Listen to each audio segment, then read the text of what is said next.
ମହିଳା ଓ ପୁରୁଷ ଉଭୟ ଗ୍ରୁପରେ ଶାରୀରିକ ସମ୍ପର୍କ ବନାଇବା ପାଇଁ ଅଧିକ ଇଚ୍ଛା ରଖିଥାନ୍ତି। ଯେଉଁ ଲୋକମାନେ ଅନ୍ୟ ଲୋକମାନଙ୍କର ଚୁଗୁଲି ଓ ଆଲୋଚନା କରିଥାନ୍ତି ତେବେ ତାଙ୍କ ଭିତରେ ଆତ୍ମବିଶ୍ୱାସର ଅଭାବ ବହୁତ କମ୍ ଥାଏ। ଦୁନିଆର 60% ଲୋକମାନେ ନିଜର ନକାରାତ୍ମକ ଭାବନାରୁ ବଞ୍ଚିବା ପାଇଁ ସଙ୍ଗୀତ ଶୁଣିଥାନ୍ତି।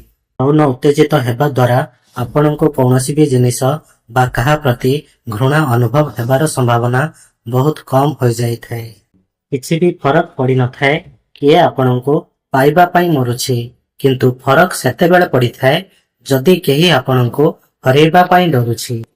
ଗୋଟେ ସ୍ତ୍ରୀକୁ ରାତିରେ ବିଛଣା ଉପରେ ଶାନ୍ତ କରିବା ପାଇଁ ପୁରୁଷ ପାଖରେ ମାନସିକ ଓ ଶାରୀରିକ ଶକ୍ତି ଯଥେଷ୍ଟ ଥିବା ଆବଶ୍ୟକ। ମହିଳାମାନେ ସେହି ପୁରୁଷମାନଙ୍କୁ ଅଧିକ ପସନ୍ଦ କରିଥାନ୍ତି ଯେଉଁମାନେ ବାସ୍ତବରେ ତାଙ୍କ କଥା ଶୁଣିଥାନ୍ତି।